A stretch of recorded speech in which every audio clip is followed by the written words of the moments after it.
Para sa dugang mga balita sa Negros Kagpanay, mangin kaupod ta si Adrian Prietos. Adrian? Madamo nga salamat, Jert, mga kapuso sa Bacol City. Pagpang-hold up sang 3 ka persona sa isa ka lalaki, nahuli ka. Yaring balita nga itong dito ka. Makita sa CCTV footage kinanaog sa motorsiklo ang lalaki nga nakaputi nga t-shirt. Naglakat-lakat ini sa kilid sa dalan. Matiun-tion, may nagpundo nga motorsiklo lapit sa pedestrian lane. Nanaog ang angkas sa motorsiklo kag ginpalapitan ang nakaputi nga t-shirt. Sa isa pa ka anggulo sa CCTV, makita nga may isa pa ka motorsiklo nga nagpundo kag kasubong nga ginbalabagan na nila ang lalaki. Bangod layo ang kuha sa CCTV, nakita lang ang paglikaw sa lalaki sa duha pinaagi sa pag-isol.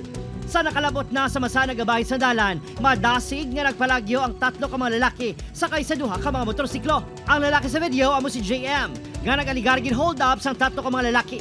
Natabong insidente sa Circumferential Road, Bacolod City. First time ko na siya ma-experience. Nag-isol na ko dahil, sir.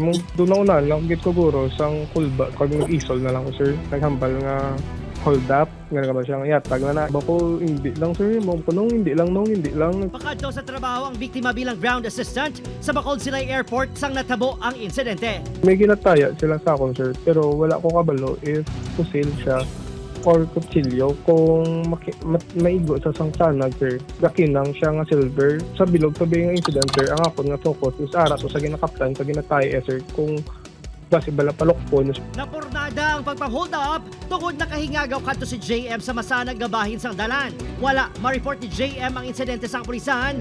Apang imbestigahan sang BCPO ang natabo. Ang aton dira nga security measures gina-implement naton ang riding in tandem ordinance. Mag-report lang sa atong kapulisan kung may nakitaan sila nga mga suspicious looking persons. Hindi na nila kinahanglan magtawag sa istasyon. All they have to do is dial 911. Upod Kiril Casillo, Adrian Prietos, 1 Western Visayas.